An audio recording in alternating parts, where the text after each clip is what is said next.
Duenez, irailaren 15ean espetxeratze agindu bana jasota Zelaia eta Barbado gazteek 10 eguneko epea zuten borondatez kartzelan sartzeko epea bukatuta ez ziren espetxean aurkeztun. Beraz, Espainiako Auzitegi Gorenak atxilotze agindua eman zuen.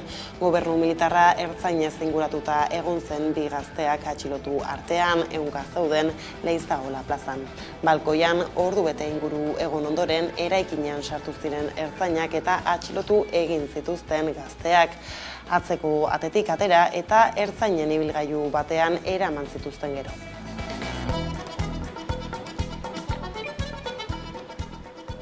Arratsaldeon guztioi, ordu biak pasata iritsi da eguneko albiste heltzeko unean. Gaurkoan Aitor Zelaia eta Galer Barbado Arabarren atxilotzea izpide.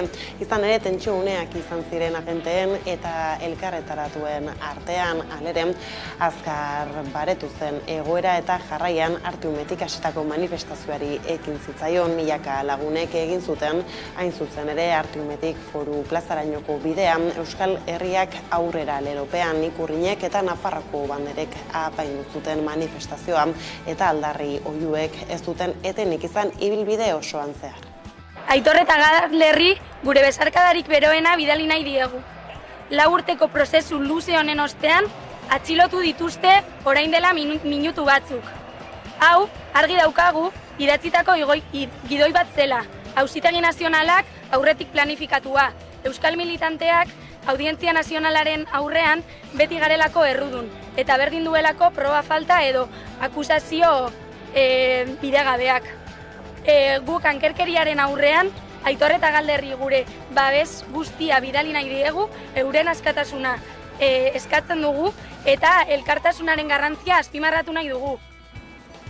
Lan arloko azkenei erreparatuta berriz bi langile hil ziren atzo Eltzegon herriko upategi batean gertatutako lan istripu batean. 60 eta 61 urteko gizonek anhidrido karbonikoa arnastu eta gero hil ziren. Itziarde Alaba Eltzegoko alkateak gertatutakoa azaldu zuen gero entzun. Han intentado entre todos sacar de forma manual a la persona que estaba dentro del lago. Al ver la incapacidad de poderlo sacar, Félix, que era el cuñado de Gerardo, que era el que estaba dentro, como bien os acabo de decir, ha cogido una escalera y, claro, se ha metido. Lan gatazketara salto, LAB, Komisiones Obreras, Estilas eta ELA sindikatuek greba deialdia egin dute urriaren 11-arako Euskal Herriko Unibertsitateko irakasle eta ikertzaile guztiei zuzenduta unibertsitateko murrizketak eta lan baldintza txarrak salatzeko. Jon Azkune, EHUko irakasle eta EHUko prekarioen koordinakundeko kideak heldu dio auziari gurean erne. Azkenean 2023an Unibertsitate Lege Orokorra aldatu egin da, eta horrek suposatu duena, batez ere horren interpretazio murritzaileak suposatu duena da unibertsitatearen prekarizazio prozesuan jauzi kualitatibo bat. Hortaz, horri erantzunez, guk gure koordinadora sortu genuen ekaina amaieran, eta hortik aurrera hainbat mobilizazio eta hainbat dinamika martxan jarri dugu. Azkenengoak kurtso hasieran, sindikatuekin batera, aste honetan zehar hainbat mobilizazio ditugu baita be kampus ezberdinetan, sindikatuekin batera, eta aurrengoa eta garrantzitsuena urriaren 11ako greba. Deustu auzoko Agirre lehendakariaren etorbideko 128 zumarren erdiak mozteko erabakiak Zuhaitzek hirietako klima arautzeko orduan duten garrantzia jarri du mahai gainean. Bilbon udala mozketaren eta zementuaren aldeko apustua egiten ari da etorkizunera begira garesti atera daitekeen erabakia. Azken urteotan temperaturak gora egin du etengabe Euskal Herrian maximo historikoetan kokatu arte. Uda beroak dirudienez geratzeko etorri dira eta hiriek erronka berriei egin behar diete aurren bizigarriagoak izateko. Hala ere, metropoli asko zementuan oinarritutako hirigintzaren aldeko apustu egiten ari dira, egitura berde berriak sortu eta egungo zuhaiztiak handitu beharrean. Klima adituek eta mugimendu ekologisteko hartarazi dutenez, egoera horrek ez du laguntzen muturreko temperaturak arintzen, kontrakoa baizik zementua eta hormigoia berdegunei gailendu zaizkien hiri horietako bat da Bilbo. Azpiegitura gogorra nagusi den espazioetan sortzen den bero uharte efektuaren arazo erantziarekin. Horri gehitu behar zaio Bizkaiko hiriburuko kale batzuetan egin den arborizidioan. Deustuko Agirre lehendakaria etorbidean esaterako estoptala Deustu zubi artean edo zumarrak bizterik elkarteek salatu dutenez.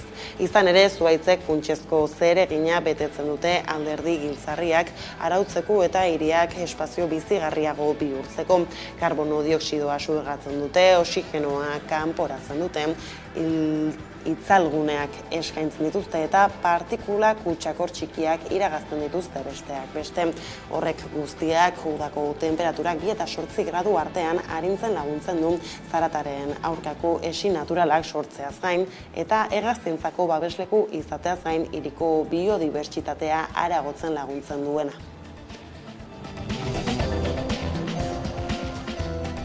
Lerroburuekin bukatzeko berriz bada inportantzia handiko besterik gurean kultur arloarekin lotuta. Justu gaur duela 20 urte bukatu zituzten Ondea makinek Artozkiko herria botatzeko lanak Itoizko urtegia urez betetzen hasi ahal izateko. 2 aste iraun zuen herria defenditzeko erresistentziak eta 2003ko irailaren 30ean sartu ziren poliziak herrira, solidarioak atera eta etxeak bota zituzten. Artozki babesteko herrian bertan antolatu zituzten ekitaldien artean arte erakusketa bat ere antolatu zuten. Artista ugarik eman zituzten beren obrak bertan suntsitu edo urpean gera zitezen, baina poliziek eraman egin zituzten eta 20 urtez bulego ofizialetan egon direla azaldu du Lorena Beroiz, urtegiak kaltetutakoen plataformako kideak. Orain agertu dira artelan horietako batzuk. Orain agertu diren 14 obra horiek hain justu Itoizko solidarioen esku utzi dituzte anonimoki. Iruñeko geltokien jarri dituzte ikusgai erakusketan eta gaurtik urriaren 10 arte bertan egongo dira, nahi duten guztiek ikustitzaten arratsaldeko 5-etatik 9-etara. Urriaren 20tik aurrera berriz Agoizko kultur etxean jarriko dituzte ikusgai. Tartean dira Jose Luis Zumetaren, Gorritiren, Jose Ramon Andaren, Txiki Agirre Keixetaren eta Anton Mendizabalen artelan batzuk. Artelanen berri emateaz aparte gainera zenbait salaketa egin dituzte solidarioek. Artelan horien kontrolean halako zabarkeriaz eta utzikeriaz jokatu izana gaitzetsi dute eta falta diren obrak non diren galdegin diote gobernu nafarrari. Gauzak horrela urria baliatu nahi dute solidarioek urteurrenaren aitzakian zenbait ekitaldi eginez borroka hura gogoratzeko. Asteleneko lerroburuak horrela iritsi da eguneko argazkiari heltzeko unea. Auzitegi Nazionalak ezarritako 4 urteko espetxe zigor bana betetzeko larunbatean Gasteizen atxilotuak izan ziren Barbadok eta zelaiak euren konpromiso militantea azaldu dute bideo baten bitartez. Gazte biek borroka ziklo berri bat abiatzera deitu dute, aniztasunetik erantzunkizunez konpromiso eta borroka ardatz, sozialismoaren eta feminismoaren oinarretan eraikitako Euskal Herri burujabea lortzeko.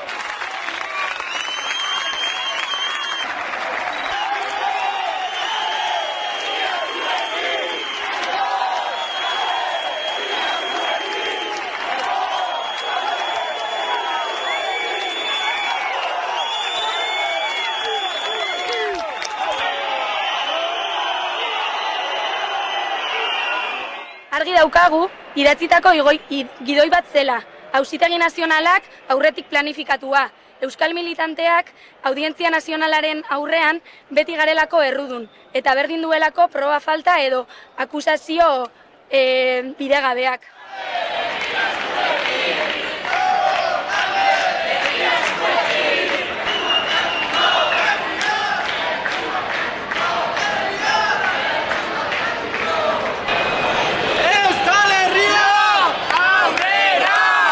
Hau ez baita gubion kontrako eraso bat, herri oso baten erasoa baizik. gu biok borroka kate baten katebegi bat bakarrik ez baikara. Goazen borroka ziklo berri batera. Aniztasunetik, erantzukizunez, konpromesuz eta borroka ardatz.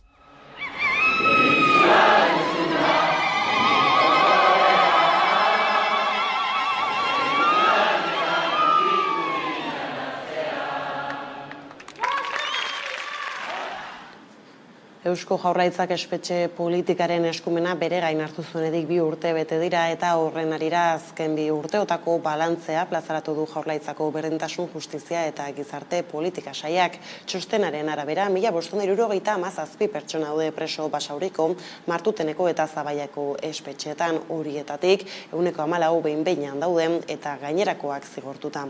3 espetxe horietan dauden euskal presoak guztira 152 dira eta gehienak Zabaian daude.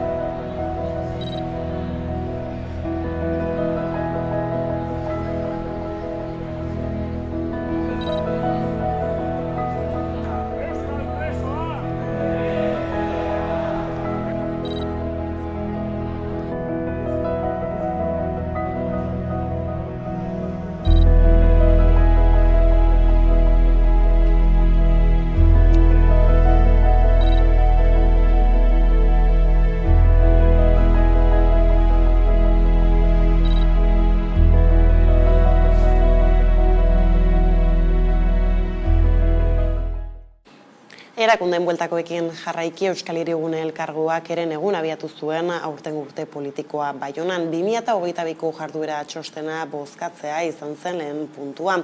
Bada abagune hori baliatuta Bilgaiten talde politikoko hautetsi Xabi Tikoipek hitza hartu zuen bozkatu aurretik euskararen eta gaskoiaren normalizazioaren beharra azpimarratzeko. Esplikatu zuen azken aldian hainbat gertakari izan direla hizkuntzen gaia mahai gainean jarri dutenak, izan Martinikan, Korsikan edo Katalunian hizpide izan zituen oro bat berriki Espainiako diputatuen kongresuan katalana, euskara eta galiziera erabiltzeko emandako baimena eta Espainiako gobernuak Europako Batasunari 3 hizkuntza horiek Europako hizkuntza ofizial izan daitezen eginiko eskaerak. Madrilen euskaraz mintza daiteke eta Baionan ez deitoratu zuen.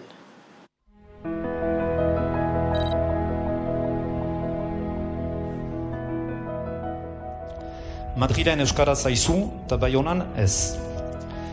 Uste dugu momentua baliatu behar dugula elkargoaren izenean estatuari hainbat gauzen galdegiteko. Espainiak Europari galdegina baieztatzea, Europako tokiko hizkuntzen ituna berrestea eta ondoko konstituzio erreforma baliatzea 2. artikulua eta tokiko hizkuntzen ofizialtasuna mahai gainean jartzeko. Les uns et les autres, je crois qu'il y a une unanimité là-dessus. De dire qu'il faut intervenir auprès du gouvernement pour faire avancer ce sujet, tout comme, mais alors là c'est une démarche qui est moins unanime de la part des maires du Pays Basque, la co-officialisation des langues, et en particulier la langue basque, qui est un des points sur lesquels, à titre Tarteka Espainiako diputatuen kongresua aipatu dugula. Alberto Núñez Feijóo PPko buruaren inbesturaren porrotaren ostean Felipe VI Espainiako erregeak 2. bilera txanda hasi du gaur talde parlamentarioekin. Feijóok ez zuen kongresuko gehiengo osoaren babesik lortu eta ondorioz erregeak beste kontsulta txanda bat abiatu du abuztuaren 21 eta 22 egindakoa bezalakoa, non Feijóo hautagai gisa atera zen. Oraingo honetan Pedro Sánchez PSOEko burua eta Espainiako gobernuaren jarduneko presidentea inbesturarako hautagai gisa proposatzea espero da. Han artean Sánchezek argi adierazi du asteburuan presidente izateko botoak pilatzeko alduen guztia egingo duela. Testuinguru honetan Kataluniako independentismoak urriaren 1 erreferendumaren 6. urteurrena ospatu zuen atzo.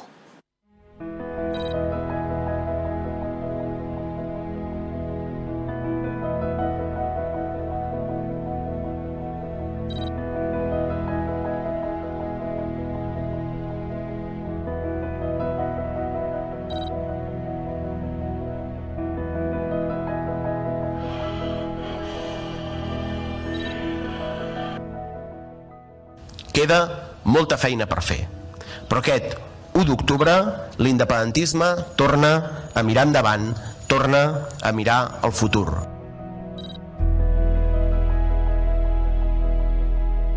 Compatriotes, amics i amigues, més que mai, 6 anys després dels anys que faci falta, visca Catalunya lliure i independent.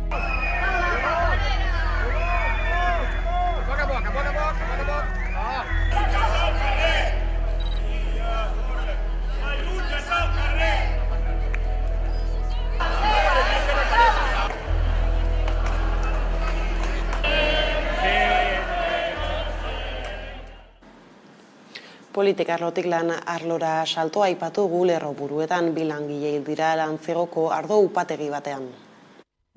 Lantzigoko upategi bateko 2 langile hil ziren igandean lan istripu batean. Langileetako bat ardo biltegira erori zen eta lankidek laguntza ematera joaterakoan gertatu zen ezbeharra. 60 eta 61 urteko gizonek anhidrido karbonikoa, mahatxeek irakitean askatzen duten lurruna arnasterakoan galdu zuten bizitza. Han intentado entre todos sacar de forma manual a la persona que estaba dentro del lago. Al ver la incapacidad de poderlo sacar, Félix, que era el cuñado de Gerardo, que era el que estaba dentro, como bien os acabo de decir, ha cogido una escalera y, claro, se ha metido. 31 urteko beste langile bat ere ospitalera eraman behar izan zuten, zaurituta. Lantzigoko udalak 3 egunetako dolu ofiziala ezarri du. Lan gatazketan berriz, Laudioko autoglas lantegian iraungitzeko enplegu erregulazio espedientea aurkeztu dute. 240 lanpostu suntsitu ahal dituena. Zehazki larun batean amaitu zen aldi baterako espedientea eta orain iraungitze espedientearen kontsulta fasea ireki da. Gauzak horrela langileek enpresaren egoera irtenbide bat aldarrikatzeko mobilizazioak iragarri dituzte eta Eusko Jaurlaritzaren inplikazioa eskatu dute. Laudioko autoglas lantegiko arduradunek enplegu erregulazio espedientea aurkeztu dutela salatu du ELA sindikatuak. Langileek aldi baterako erregulazio espedientean zeuden pasaden larun batera arte. Orain, 240 langile inguru kaleratu aldituen enplegu erregulazio espedientearen kontsulta fasea hasi da. Hau bukatuta, 30 egun pasatzen direnean, Gasteizko merkataritza epaitegiak espedientea baimentzeko aukera izango du. Enpresa hartzekodunen konkurtsoan dago. 2020an Guardianek, jatorriko enpresak, lantegia saldu zuen, baino lursailen gaineko jabetza mantendu zuen. Uztailean lantegia eta lursaila eskuratzeko prest zegoen enpresa bat agertu zen, lantokiaren aktibitatea mantenduz, baino Guardianek eskaintzari ezetz esan zion. Ezin da ulertu aurrera atera dezakeen erosle baten proiektua, bertan behera botatzea norbaitek Guardianeko bulegoetan horrela erabaki duelako. Guardian duela 3 urte gutaz libratu zen, inbertsio funts bati salduz. Inbertsio funts honek enpresa itxi egin du azken urte hauetan, eta orain Guardian dauka berezkuetan proiektu hau martxan jarraitzea, baina ez du nahi. Egoera honek jasangaitza da. Langileek bizi duten egoerari irtenbide aldarrikatzeko mobilizazioak iragarri dituzte, eta Eusko Jaurlaritzaren inplikazioa eskatu dute. Lantegiaren itxierak Aiaraldeko eskualdearentzat kolpe latza izango zela baieztatuz. Arabatik Bizkaira lan gatazkekin jarraiki goiz honetan Bilbon esku hartze sozialeko beharginek mobilizazio berriak iragarri dituzte adi. Bizkaiko esku hartze sozialeko profesionalek ELA eta LAB sindikatuekin batera elkarrateratzea egin dute Bizkaiko Aldundiaren aurrean, mobilizazio deialdi berriak argitaratzeko. Esku hartze sozialeko langileek ezinbestekotzat jotzen dute Bizkaiko Foru Aldundiaren inplikazioa. Hala eskatzen ari baitira. Gaur bertan Aldundira gerturatu dira, mezu hori zuzenean helarazteko asmoz. Gogoratu behar da esku hartze sozialeko langileek zainketen sektorean parte direla eta pandemian funtseskotzak jo zirela, baina badirudi administrazioek orain ez dituztela aintzat hartzen. Hainbat negoziazio mailan egon ondoren, egoerak bere horretan jarraitzen du. Taldean langileek berriro salatu dute Bizkaiko Foru Aldundiak bideratutako gizarte politiken kontra egiten duela. Lan baldintzak prekarizatzearen aldeko apustuak egiten eta sektoreak behar dituen eredu beharrei erantzunik ez ematean. Negoziazioak luzeak direnez, mobilizazio ugari egin dira. Hasiko diren ekintzen artean, beharrezkoak izanez gero, sindikatuek grebak deitzea aurre ikusten dute. Lehen sektorearen bueltakoei heldutan gaur goizean behien COVID-a izenaz ezagutzen den gaitza aztertzeko jarraipen maila bildu da Gipuzkoan. Abeltzainen artean kezka areagotzen ari da, gaixotasuna azkar ari delako edatzen batez ere behien artean eta laguntzak eskatu dituzte. Iraiaren hasieran atzeman zen aurreneko Euskal Herrian gaixotasun hemorragiko epizootikoa behi ustiategietan. Ordutik fokuak nabarmen ugaritu dira. Goizean goiz behien COVID-a izenaz ezagutzen den gaitza aztertzeko jarraipen maila bildu da Gipuzkoan. Abeltzainen artean kezka areagotzen ari da, gaixotasuna azkar ari delako edatzen, batez ere behien artean eta laguntzak eskatu dituzte.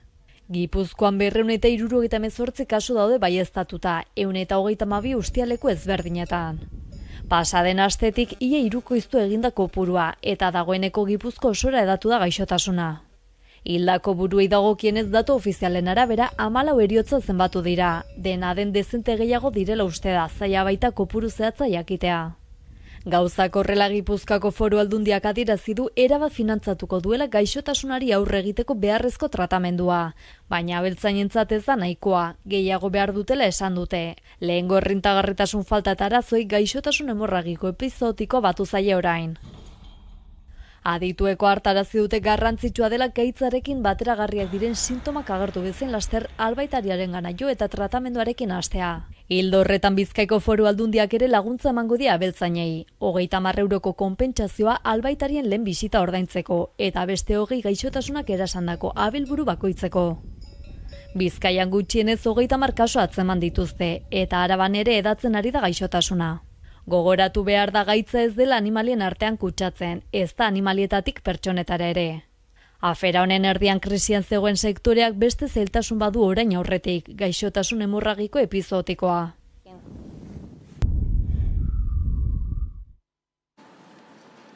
Eta Gipuzkoatik mugitu gabe Zarauzko Santana adinekoen egoitzak amaitutzat eman ditu bere birmoldaketa globalaren lehen bi etapaketa dagoeneko lanean ari da Gipuzkoako Foru Aldundiarekin batera berritzeko hurrengo etapetan. Horrela zentroa bat dator Aldundiak lurraldean ezarri nahi duen zainketa eredu berriarekin, pertsonalizazio, berrikuntza eta komunitatearekiko konexio maila handiagoak ari dira bilatzen.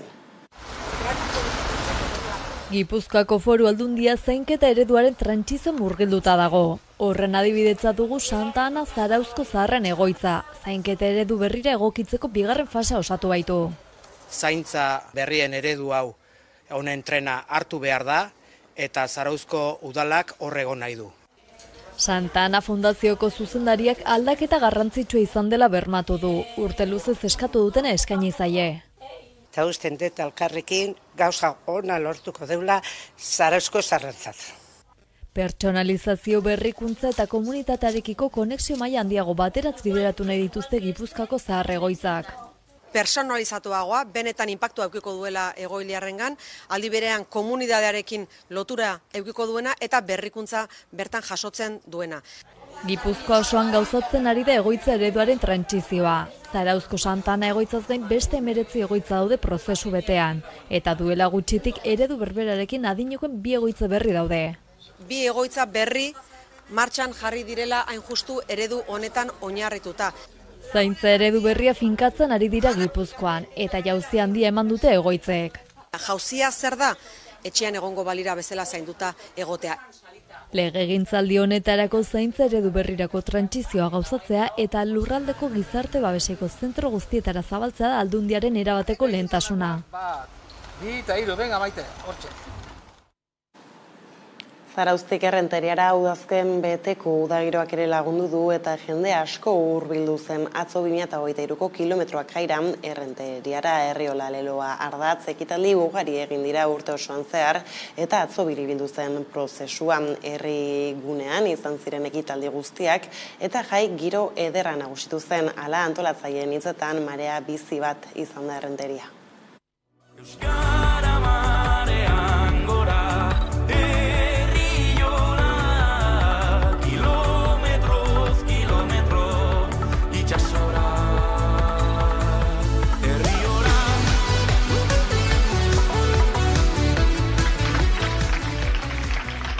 Hezkuntza eragileen ekarpenak kontuan hartu eta behin legean onartuta ere, honen garapenean eragileon parte hartze aktibo eta zuzena ahalbidetzeko eskatzen dugu. Lantzen ari gara urrengo urtetako baitere politika adostasunak azpimarratuz eta baitare eragile ezberdinekin egiten ari garen lana azpimarratuz.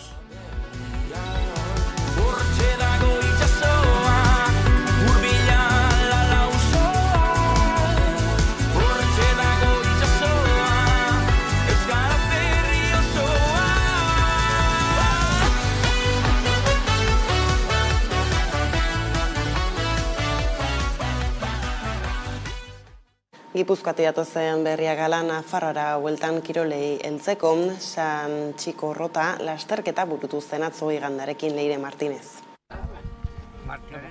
100 lagunek egin zuten asteburuan korrika bardeetan. Agerraldiak antolaturiko euskararen aldeko lasterketan. Beroa protagonista maratoi erdian eta ia 8 kilometroko bi probetan. Lehen da biziko 10 kilometroak tiro poligonoaren eremua mugatzen duen perimetro bidean zehar izan ziren. Eta gero, Kastildetierra inguruan. Aunitzetan bardeei irudia ematen dion mendixka famatutik pastu zen lasterketa. Helmuga Arketaseko plazan izan zen, udaletxearen eta kioskoaren artean. Euskararen aldarria egotea olako formato batean bardeen inguruan ederra izan zen, parte hartzaileak denetan izan den, Euskal Herriko provintzia ezberdinetakoak, bertakoak, zonaldekoak, neska mutilak eta hurrengo urterako prest, irakaspen askorekin, indar berrituak eta animo askorekin, gogotsu. Probak San Txikorrota izena jaso du, pertsonaia historikoarengatik. Norbait hiltzeagatik, kaskantetik ihes egin behar izan zuen 15. mendeko bidelapur ezagun bat eta bardea babesleku izan zuena. Nafarroako hegoaldean euskararen ezagutza bultzatzeko, euskararen erabilera sustatzeko eta euskararekiko jarrera positiboak bisortzeko helburuarekin agerraldia kolektiboak antolaturiko lasterketa. Baloratze positiboarekin datorren urterako lasterketa ere berriz izanen dela iragarri dute. Ordea Gasteizen martxan da Afrikaldia, Afrikar zinemen Euskal Jaialdia. Gaur eta larunbata bitartean 15 Afrikar herrialde ezberdinetatik jasotako 19 film ikusteko aukera eskainiko digu jaialdiak. Inaugurazioa arratsaldeko 7:00 izango da Europa jauregian Tarik El Idrisi marokoarraren Sound of Berberia filmarekin ezaldu.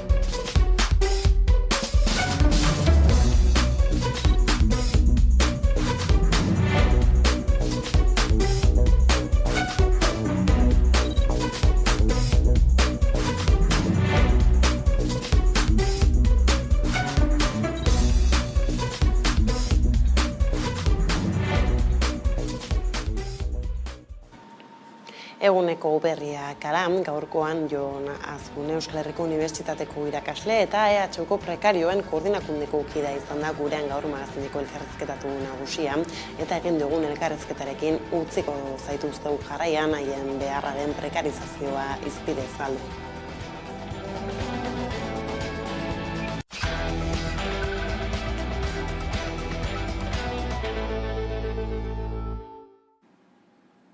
Amabiterriak dira eta eguneko elkarrizketa nagusiari ekiteko unea heldu da.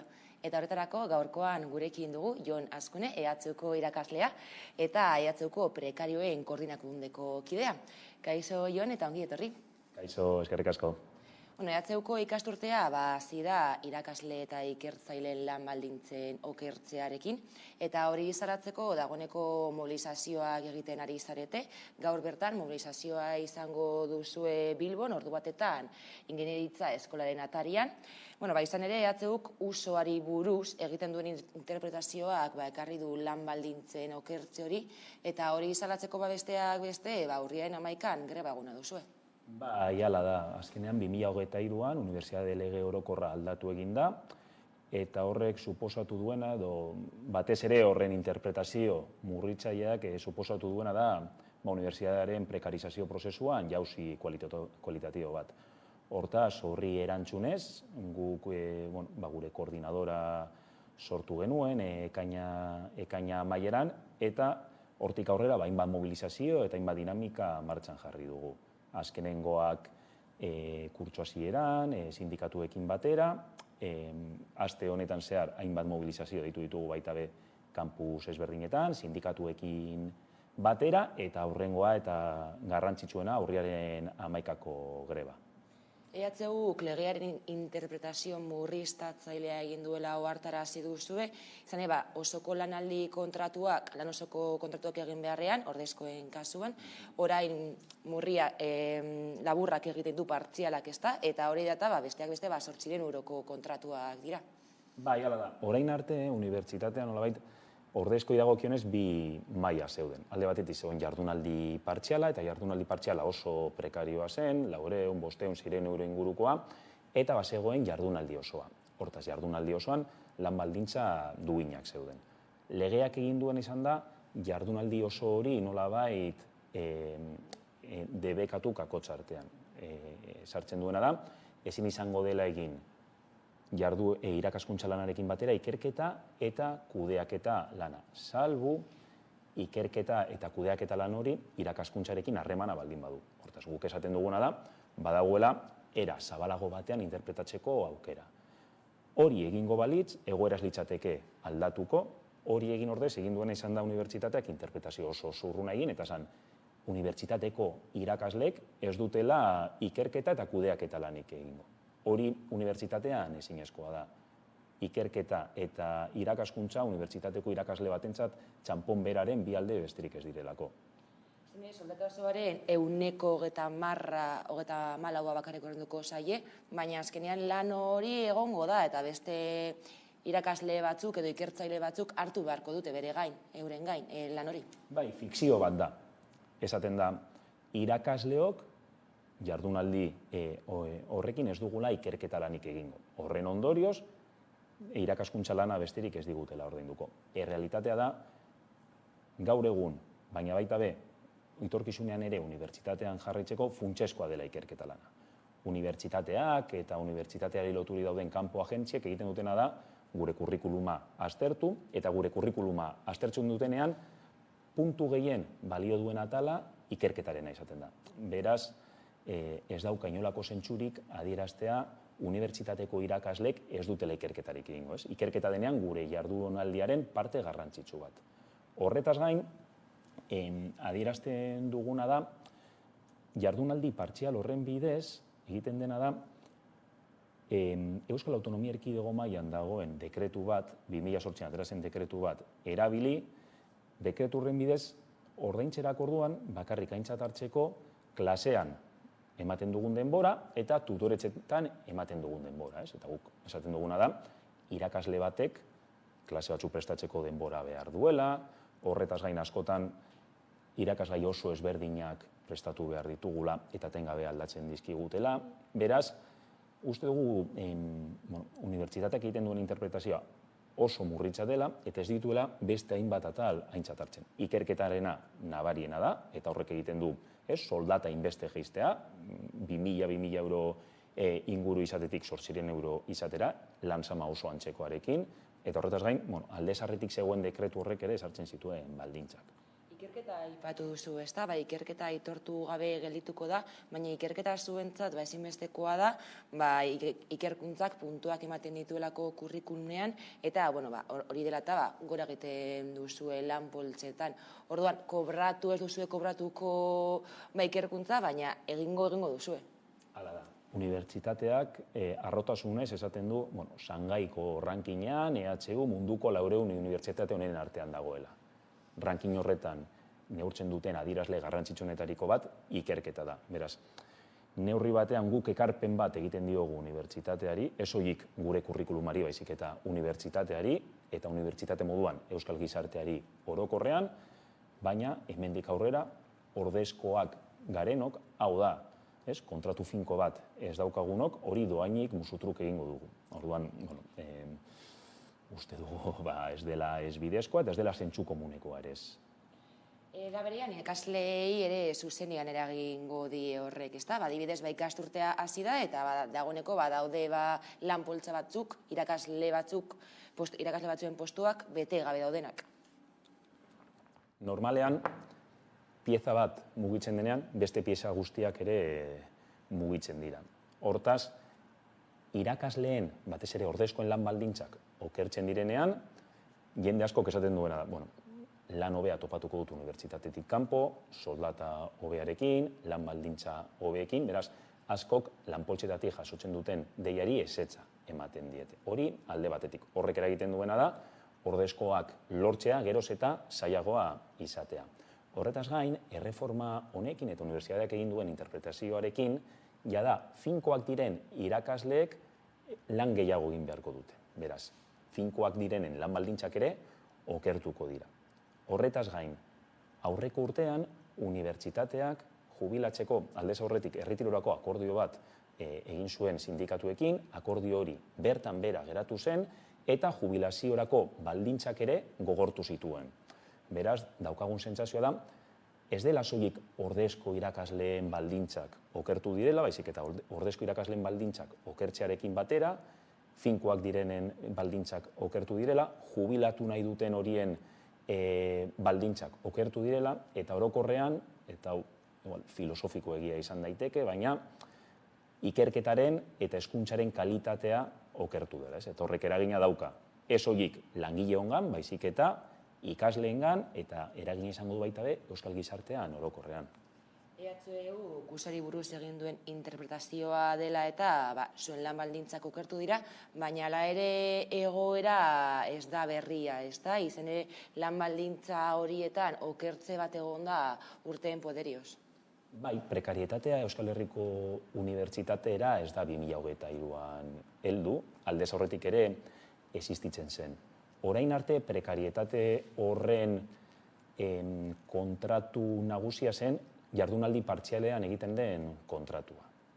Horren bidez, irakasle batek jardunaldi partziala egiten zuen, irakaskuntzari dagokionez, hau da, gutxi gora bera, jardunaldi erdia, baina kobratzen zuen soldataren eren bat, gutxi gora bera, edo askotan gutxiago. Zergatik, mota horretako kontratuetan baita be ezelako kudeaketa eta ikerketa aplikatzen.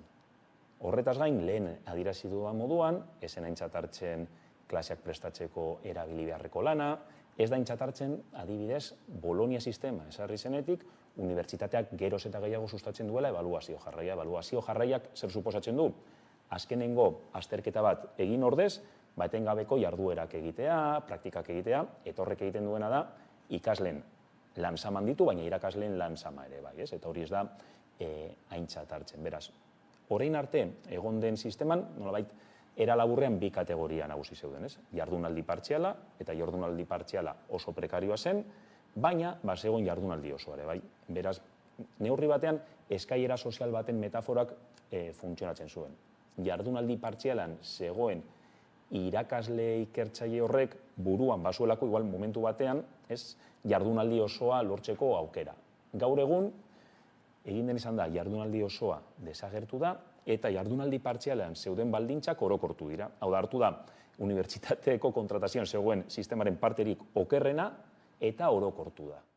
Orduan, horrek suposatu duena da, lehena adierazi moduan, jauzi kualitatibo bat. Aldez aurretik ere, existitzen ziren baldintza kaskarrak, honek egin duen izan da, eskaiera horrekin hautsi eta baldintza horiek hobetzeko zeuden aukerak bertan bera ustea. Beraz, aldez horretik existitzen zena, okertu egin dela esan dezakegu. Bestalde, EHUren ikasturte hasierako ekitaldian, Inigo Urkullu Jaurlaritzako lehendakariak adierazi zuen 30% handitu dela EHUren finantziazioa, hala ere zuek bestelako iritzi bat duzu, ezta, zuen egoera ikusita? Bai, azkenean, unibertsitateak orokorrean datu makroak erabiltzen ditu.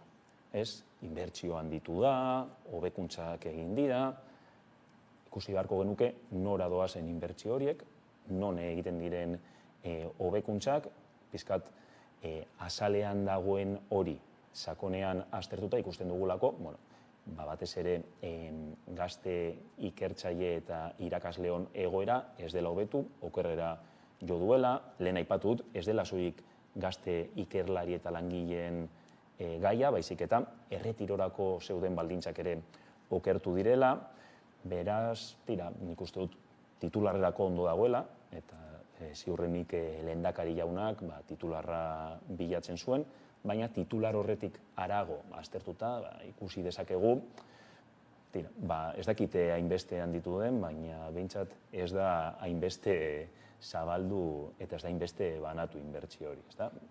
Gainera, finantzaketa handitu edo ez, kontua da, EHU barne produktu gordinaren 0,4 dela, eta legeak ezartzen dituen zenbakitatik urrun dago, ez? Izatez, 1% izan beharko luke.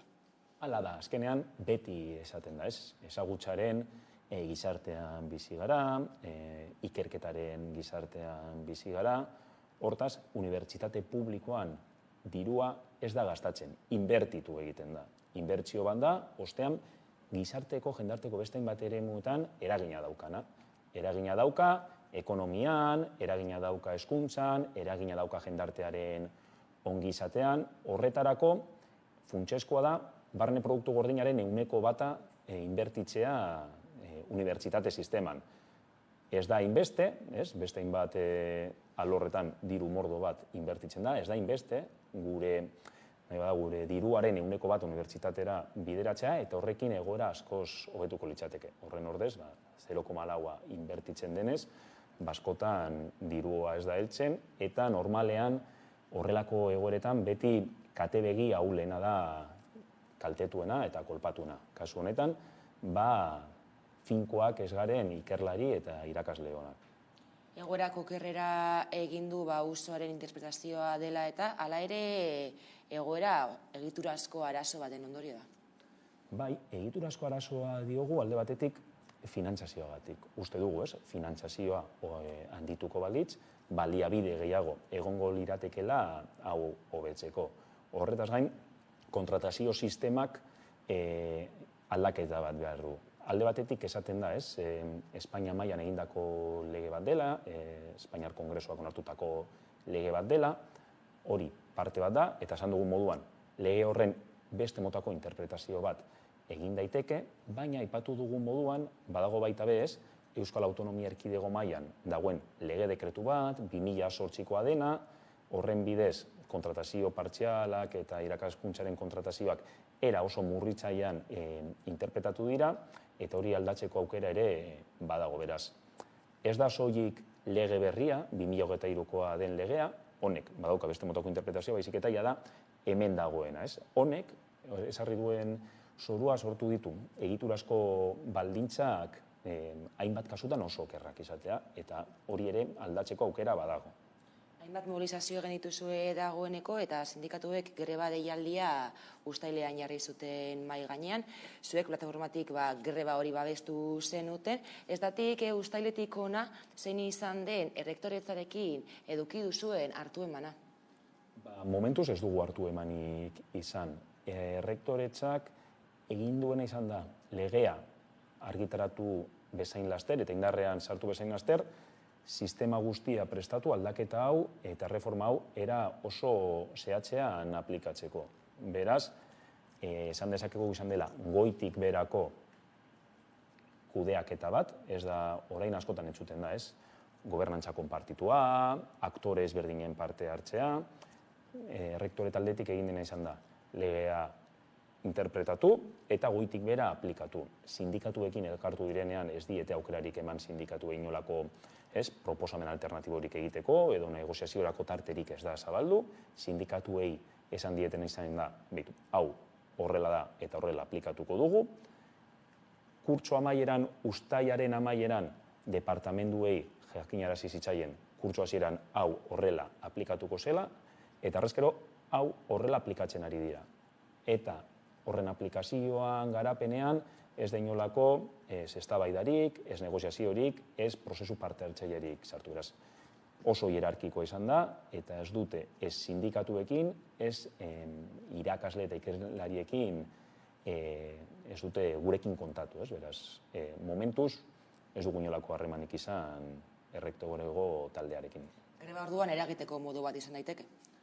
Grebak beti dira, eragiteko tresna, guk daukagun arazoetako bat da, unibertsitateak beti gizarteari begira prestigio bat eduki duela. Orduan, lehenik eta behin gure erronka da, jakinaraztea, unibertsitateak bai prestigio asko duela, eta hor puntako ikerlari eta irakasleak daudela, baina askotan, lan baldintzak jendeak uste duna, askoz ere okerragoak direla. Beraz, greba honekin baita nahi duguna da, ezagutaraztea unibertsitatean ematen diren lan baldintzak, eta aldugun neurrian baita be, noski, presioa egitea, errektorego taldea, hausnarketa egiteko, eta ikus desan, normalean, beste eremuetan, zentzu komunekoa dena, lagun artean, familian, beste motako profesionalekin hitz egiten dugunean, jendeak ulertzen duena, eurek ere ulertu esaten, eta ez dela zentzuzkoa, puntako langile, ikerlari, irakasleek, beren jarduera 400, 500 eta 800 eurogatik betetzea. Legearen interpretazioa atzera botatzea exigitzen duzue, baina era berean zailak hornitzeko eta lantaldeak handitzeko ere eskatzen duzue eta burokrazian mugak ere jartzea. Uste duguna da, momentuz hitz egin dugu batez ere ordezkoak diren irakasleon egoerari buruz, baina gure helburua ez da betirako ordezkoak izatea, gure helburua da egunen batean, finkoa izateko aukera izatea. Finkoa izateko egin behar dena da alde batetik, jubilazioak erraztu, orain arte egin ez dena, eta horretaz gain, beharrezkoa den kasuetan, plantilla beharretara egokitzea eta behar den neurrian handitzea. Eta departamentuz departamentu aztertuta ikusi dugu, badagoela hainbat departamentutan plantilla hori handitzeko aukera. Beraz, gure eskaera da, plantillak handitu behar dira, doitu behar dira, baldintza horietara. Horren bidez, zer lortuko dugu? Lortuko dugulako ordezko gutxiago noski behar izatea, lan baldintzak hobeak izatea, eta ikerketarako eta irakaskuntzarako baldintzak orokorrean hobeak izatea. EHUko ordezko irakasleen egoera ez da ona, saldu duzun bezala, horrez gain, lantaldeak handitzea eskatzen duzu, baina baita ere soldata igoerak ez da. Soldatak egia da, igo direla azken urteetan, baina igoera horiek ez dute bizitzaren igoera konpentsatu. Bai, azken urteetan egon diren igoerek eragin dutena da erosalmena galtzea. Horretaz gain, unibertsitateko soldatek funtzionatzen dute askotan merituekin. Egiten dituzun merituen arabera, soldatako betzeko aukera izaten da. Eta normalean, sektore prekarioenek meritoen kudeaketa horretan sartzeko aukerak komplikatuago dituzte, batzutan ez dizkiete onartzen ikerketan 6 urtekoak ez dutelako plaza finkorik, orduan, aitortza horiek, aitortza ofizialak direnak, askotan eskatzen dutena da posizio finko bat izatea. Orduan, baita be horrek zaildu egiten du finkoak ez direnen irakasleen egoera. Gora honen berri emateko plataforma ere sortu zenuten, gizarteak zuen egoeraren berri izateko, ez dakit orain arte zein da jaso duzuen babesa? Bueno, orokorrean parte hartu dugun foroetan babesa oso zabala izan da. Adibidez, pasaden asteazkenean, hezkuntza batzordean parte hartu genuen, Eusko Legebiltzarrean, eta alderdi politiko guztien babesa jaso genuen. Horretaz gain, hasieratik argi genuen, hau esela ordezko irakasleen gai bat, baizik eta unibertsitate sistema osoari eragiten dion gai bat, eta 1.200 irakasleren babesa jaso genuen, kategoria guztietako irakasleen babesa jaso genuen, eta parte hartzen dugun foro guztietan jendeak babesa ematen digu. Babesa ematen digu zentzuzkoa delako egiten ditugun aldarrikapenak. Hortaz, momentuz, zentzu horretan pozik gaude, ezagutzen ezen egoera bat ezagutaraztera ematea lortu dugulako, eta horretaz gain, pizkat zabaldu dugun neurrian, foro guztietan babesa jaso dugulako.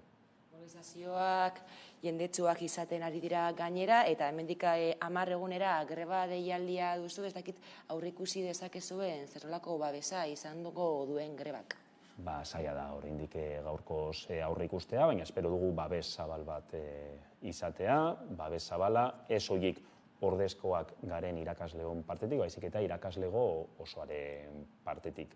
Zergatik? Nik uste dut jendeak ulertu duelako, ez dagoela jokoan talde zehatz baten lan baldintzak, baizik eta unibertsitate sistema osoaren arauak eta baldintzak. Beraz, uste dugu babesa zabala izango dela gai. Eta bukatzeko Jon, elkarrizketaren hasieran aipatu du EHUko ikasturtea hasi duzuela mobilizazioekin. Ikasturtea indartsu orduan hasi zarete, ezta, eta borrokan jarraitzeko prestasuna baduzue. Bai, noski.